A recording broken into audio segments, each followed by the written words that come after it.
এখন আমরা দেখব 29 নম্বর প্রবলেমটার সলিউশন। সো প্রবলেম স্টেটমেন্ট কি? Integration of 1/x into ln x whole square dx।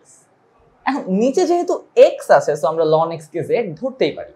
Usually যদি নিচে একটা x থাকে ln x কে z ধরা যায়। তো z যদি হয় আমাদের ln x, dz হবে হচ্ছে 1/x dx। তাহলে এই 1/x dx এটাকে আমরা dz বলতে পারি, আর নিচের ln x কে আমরা z বলতে পারি। তাহলে থাকে dz/z², which means এটাকে আমরা লিখতে পারি z to the power -2 dz।